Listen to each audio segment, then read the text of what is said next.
Last night, all over the planet, millions, if not billions of humans made vigorous love to the sounds of our first guest's music. He returns to American Idol this Sunday night here on ABC, and his incredible documentary about We Are the World called The Greatest Night in Pop is on Netflix now. Please welcome my endless love, Lionel Richie.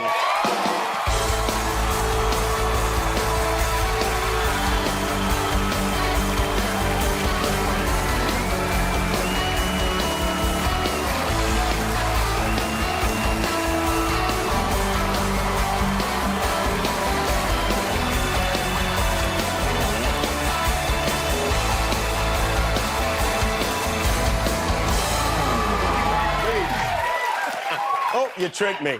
Lionel, what did a man whose name is synonymous with romance, the man who wrote the words, my first love, your breath that I take, your every step I make, which is wrong, by the way. You don't make steps. No, you take make steps. Yes, you never make steps. Yes, yes. What did you do last night for Valentine's Day? I had a very sexy dinner. Oh. With a couple of couples, as we say. Oh. And we all sat there for a moment and just kind of looked around the room and said, looking at our significant others, and we all said, guys, we're pretty lucky. Oh, that's very sweet. And, and to be honest with you, right after that, went to bed. All night long is out. Just thought I'd throw that in. You made it all night short, I guess. Yeah. What song gets you in the mood? Is there something? I know, not your own songs, but is there one? No. You know what it is? Anything that does not have a singer. Oh, you like instrumental? I mean, give me a little jazz. Hardcore German techno music? I got to talk to you about this after the show. This is not... No. It's got to be moody. It's got to be, sexy. And the only way to get sexy is don't sing. Okay. Just kind of... Otherwise, you'll stop and start, in my case, listening to the lyrics. Uh-huh. Evaluating the vocals and who's playing in the band. Yeah, right, okay. Right? I just want to hear do. And maybe a little harp, maybe a little guitar. And that's it, babes. I had one of the greatest experiences of my life. I love you. I got to sit between you and another man I love very dearly, Huey Lewis. At the premiere of this documentary, which this song, for me, and when I was a teenager, I graduated high school in 1985, the year this song came out. You didn't have to say it out loud, but okay. Yeah. That's disgusting. I mean, I thought we were the same age. The fact is that this was, at the time, probably the biggest event of my young life. Yeah. And to be able to sit between you guys and, hear the comments right. While this documentary that I've been dying to see is on was an unbelievable experience. First of all, I didn't want you to miss it. That's why I said, you got to be here. Yeah. To be sitting next to Huey and myself. I mean, Huey was so funny. He is very funny in the documentary. Because if you know him in the documentary, he's a nervous wreck throughout the entire documentary. Yeah. Why? Because he didn't know it, but he came and we told him at the very last minute, Prince is not coming, you're taking Prince's part. Wow. He had a nervous breakdown. He did. He was nervous. Right? Yeah. And now the documentary's out. He's sitting down there and next to you, he looks over at me and says, I don't think we're gonna make it. And I said, Huey, that's 39 years ago. You're gonna be all right. We're gonna make it. I learned a lot. Did you learn anything that you didn't know hearing other people talk about that taping, that shooting? I didn't realize we were in such trouble. And I mean that. I really mean that. Because you were, I think we should set the scene. You just hosted the American Music Awards, not like a couple days earlier. No. That night, you got in a car after hosting this show, and you go to this event. You're up till 7 o'clock in the morning, right? Yeah.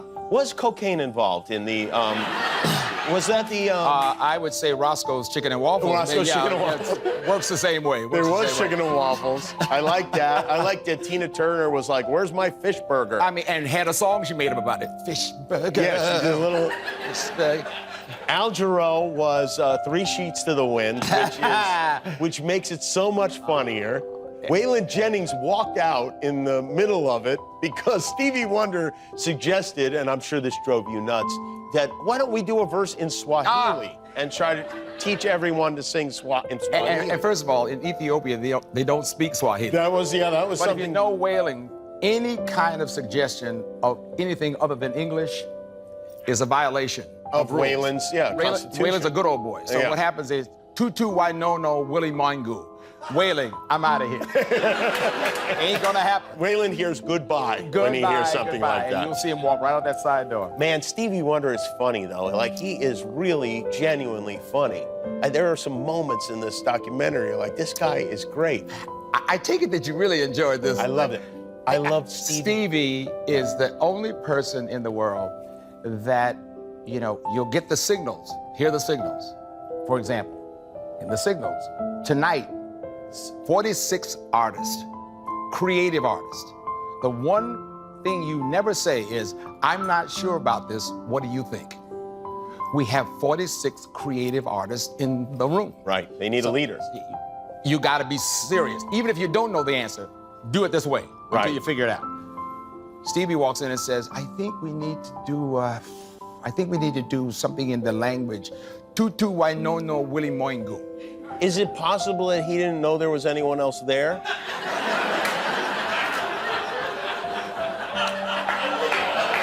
I mean, you got to consider everything. You know, in this day and age, I'm not going to touch that. Stevie, at one point, Bob Dylan was having a lot of trouble figuring out how to sing his line, and Stevie did the greatest thing. He sang as Bob Dylan to Bob Dylan, and then Bob Dylan sang, because he is Bob Dylan, as Bob Dylan what Stevie sang to him. The greatest line ever was, Bob is over the microphone going, and Stevie's at the piano going, it's a choice we make it, receiving it. So I walked over to Bob and said, I think you need to go see Stevie. I think he's got it. And so Stevie said, Bob, it's a choice we're making. We're saving our own lives. And Bob said, yeah. And went right back over and nailed it. There's a couple of things I want to ask you about. Everybody keeps asking me, because they know I know you. They want to know, and I love Dan Aykroyd, by the way, but you know, and he was in the Blues Brothers. Why was Dan Aykroyd in We Are the World? People want to know the answer to that. We needed a vibe. Okay. Good answer. I mean, what I'm saying, we needed a vibe. And at that time, Dan, by the way, he's the Ghostbuster. This is Dan. This is Saturday Night Live. Dan. It's just cool. I'm for it, by the way, not against it. Oh, yeah. Eddie Murphy told me he was invited to be a part of it, and he said no, and then wishes he hadn't said no. He missed it. The other thing was, there at the beginning, you guys talk about Cyndi Lauper and Madonna. Now, we know Cyndi Lauper was in this thing. It was like, who should we invite, Cyndi Lauper or Madonna? Why did it have to be Cyndi Lauper or Madonna? It's probably one of the most interesting questions in the world, because we had only a half a line to sing. Let me say this now, a half a line. So we had to have voices that people knew right away. And so for whatever reason, and by the way, we didn't know whether Cyndi was coming. Because at the show, I said to Cyndi, are you coming? And she said, I spoke to my boyfriend, and he says, he doesn't think it's a hit. And I said, don't miss the session. You gave her good advice. And she showed up and killed it. But the point was, you have to have an identifiable voice. And of whatever reason, it was just Cyndi had that wow, wow, wow, wow, you know. Right. That was it. And so. But you couldn't have both of them? You know, it's hard. You guys made a mistake.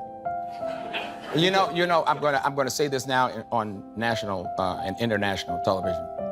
You're right. You're right. We made a mistake. I want to show something real quick, because you did an impersonation of Stevie impersonating Bob that was very good, but what your really great impersonation is of Michael Jackson. Oh, no. What did you do? I see some albums falling over, and I hear,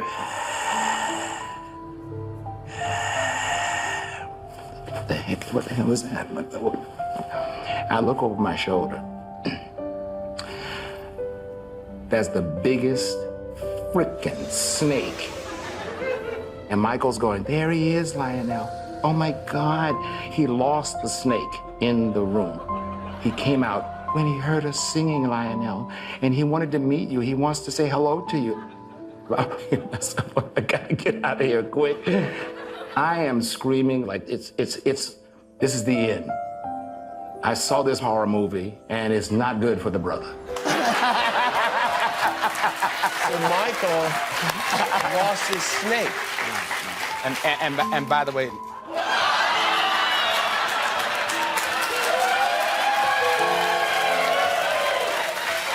we found him. Lionel Richie was here.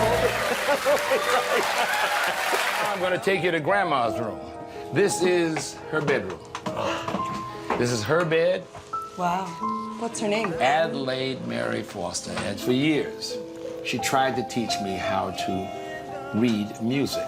Yeah. But she was a classical pianist and took it very seriously. And played the notes. And played the notes On the paper. on the paper. I found out if you can't play other folks' songs, you write your own. That is Lionel Richie, Katy Perry, and Luke Bryan on American Idol in Lionel's hometown of Tuskegee, Alabama. At the house where you grew up? that is the original house with everything damn near in it. Is it a museum now? No, I live there still. Well, my kids walk around. Dad lives in a museum because I collect everything. There's Commodore this and there's Lionel Richie that. I love that. And there so, should be a Lionel land. You should have your own Dollywood, you know? There should be the whole deal. well, probably the best part about that is everyone has to wear an afro to come in. I like that.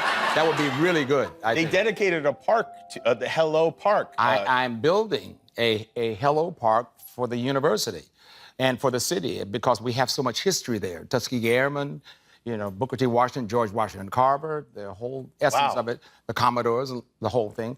So I decided, let's build a park there and call it Hello Park. I like and it's that. a destination for everyone to come and see. I like that. Speaking of the afro, maybe you have like the shrubs could be shaped like the Commodore's hair in that during that time. You know, Jimmy, there's somewhere in here, this is just wrong conversation. Magic Johnson was here, Oh, my God. I think like a month or a couple months ago. And he was telling me, he was talking about going to see the Commodores and you guys would have these Miss Brickhouse contests. Can we talk about that? Yes, we can. Yes. Ooh, Magic already talked about it. Did he said really? a similar thing to you. He said, ooh, right. Yeah. We found, this is a hand to God, this is a real item. no. This is the real application to become Miss Brickhouse, okay? Ladies, here's your chance to be Miss 1977 Brickhouse. If you're the lucky winner, you go in a limousine ride to the Commodore show. You'll be special guest of the Commodores at dinner, the show, and the Miss Brickhouse party after the show. Oh, no. What was that party like? Well, look, can't talk about that, boy. That's not all, ladies. You can also win a gift certificate to the clothing store of your choice. Now, listen to this. If you win the local Miss 1977 Brickhouse, you'll be eligible to enter the National Miss Brickhouse. And the winner of the national contest will have a chance to play a lead role in Billy D. Williams' new movie. Fill out this application. Now, And look at this application. Wow. Now, let me say this to you. Yes, go ahead. Is this day and age? Yeah, no, this is 1977. Yes, so, in this day and age. Yes. This is called Exhibit A. Exhibit A. Ladies and gentlemen, did he do it? Exhibit A. Some of the questions are great. Why are you vying for the title of Miss Brickhouse? God. If you win, what constructive things do you think you can accomplish? What are your measurements? What is your favorite sport and why? And what is your zodiac sign? That's By the way, let me comment on that. Yes, go ahead. Back in the day, you didn't have to worry about remembering names. So what's her name? She's Aries. Oh yeah, you only What's have her 12 name? to choose Aquarius. from. Yes, You know, wise. and who are you, Lionel? Gemini. In other words, you didn't have to worry that much, except when you went back to find your wallet back at the end of the party, and you said, I put my things right over there, and I put, where's all my stuff? And then you realize, well, what was the girls' names? Oh, well, we had Miss Aries and Gemini and Miss Brickhouse. We'll never find them again.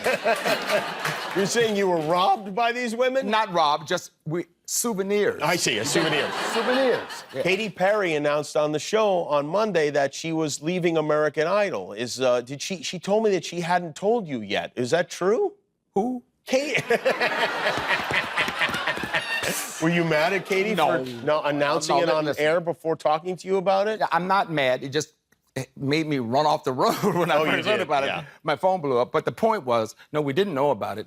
But it makes sense. In other words, the reason I love coming on the show here with you, and the reason I'm doing American Idol is because I have 400 years of stories and a life in the music business. I have things that I've done. And so when Katy says, I want to go and create some stories, remember now, she's maybe young in the business. Mr. Brickhouse contest at her, at her concerts. Don't do it, Katy. Don't do it. But the point is that you have to take some time and actually be an artist. Who would you like to see replace Katy on the show? Do you have any ideas? Is it true Rachel Maddow is being considered too? You know, they are keeping tight-lipped because I don't even know, but I'm telling you, it's going to be really interesting. Oh, it is? Okay. Yeah, only because, and I'm telling you something, this is a great show. And what I love most of all is that we're artists. So we know what we're talking about, and these kids are scared to death. So I love sitting there as the wise poopas of the three of us, and we're sitting there, and we're all kind of giving information that we know is real. Right. So whoever's coming on this show has got to be, well, come past Katy, you got to be humorous forever. And on top of that, knowledgeable. Maybe you whittle it down to Madonna and Cyndi Lauper, and you pick Madonna at the end. Wow. That would be a nice Madonna, if you're listening. way of completing the circle. Call me. We got to call. Lionel Richie, everybody. American Idol returns Sunday to ABC, and The Greatest Night in Pop is on Netflix now. We'll be